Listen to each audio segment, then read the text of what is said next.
বন্ধুরা, আজকের গল্প গোলাপ ডাইনি। বন্ধুরা, এই হলো মুকুন্দপুর গ্রাম। আর এই গ্রামে একটি পুরানো বটগাছ ছিল।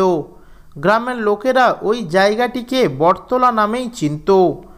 একদিন ওই বটগাছের তলায় একটি ডাইনি এসে হাজির হলো।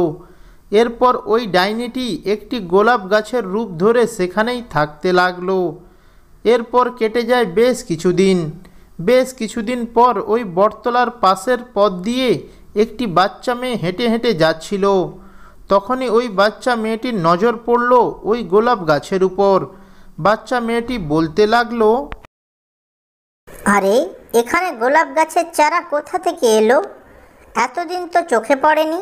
বাহ, গোলাপ গাছটায় তো খুব সুন্দর ফুল ফুটে আছে। যাই, ওটা ছিঁড়ে নিয়ে বাড়িতে চলে যাই। হা হা হা, এই তো মানুষের ছানাকে পেয়েছি। এইবার এই ছানাটিকে গাছ বানিয়ে এখানেই রেখে দেব। এবার থেকে এই পথ দিয়ে যে আসবে তাকেই গাছ বানিয়ে এখানে রেখে দেব। হা হা হা। এরপর ডাইনিটি ওই বাচ্চা মেয়েটিকে একটি ফুল গাছ বানিয়ে ওখানে রেখে দেয়। আর ডাইনিটি সেখান থেকে গায়েব হয়ে যায়। এইভাবে কেটে যায় বেশ কিছুদিন পর ওই বটতলার পাশ দিয়ে একটি পরী উড়ে যাচ্ছিল। আমাকে বাঁচাও, বাঁচাও, আমাকে বাঁচাও। আরে, কেউ বোধহয় ডাকলো আমায়।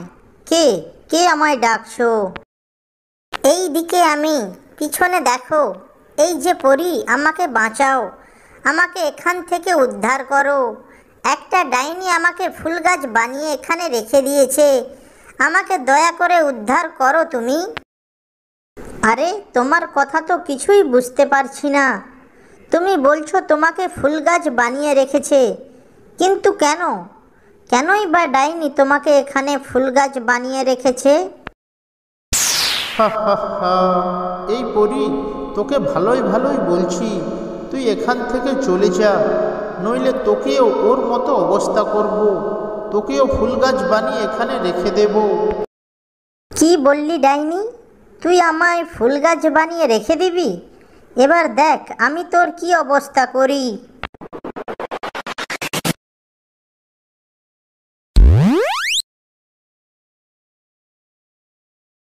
এই যে মিষ্টি মেয়ে, দেখো তুমি এবার আগের মতো হয়ে গেছো।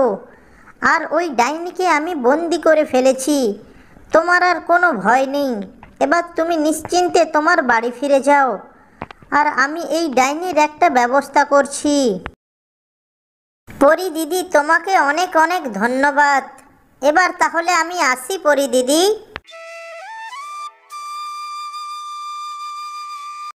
এরপর পরীটি ওই ডাইনিটিকে পাথর বানিয়ে ওখানেই রেখে দেয় ও তারপর সে ওখান থেকে চলে যায়।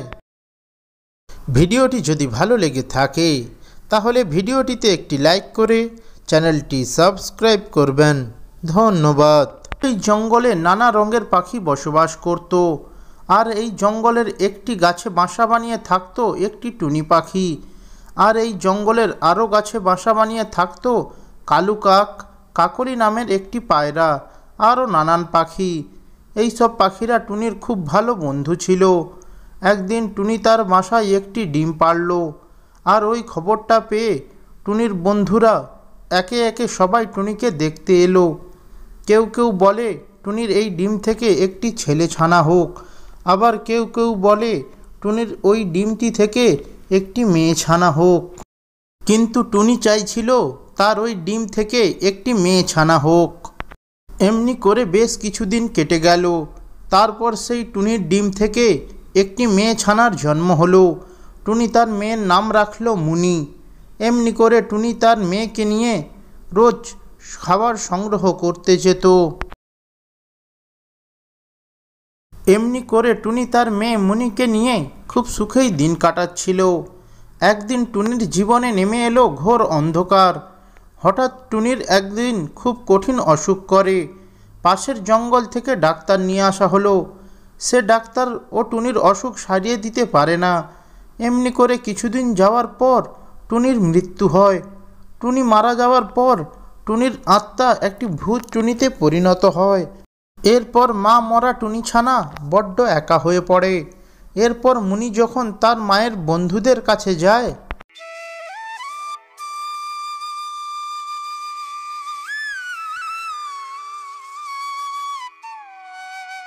সবাই তাকে ফিরিয়ে দেয়, কেউ তার দায়িত্ব নিতে একেবারেই রাজি হয় না।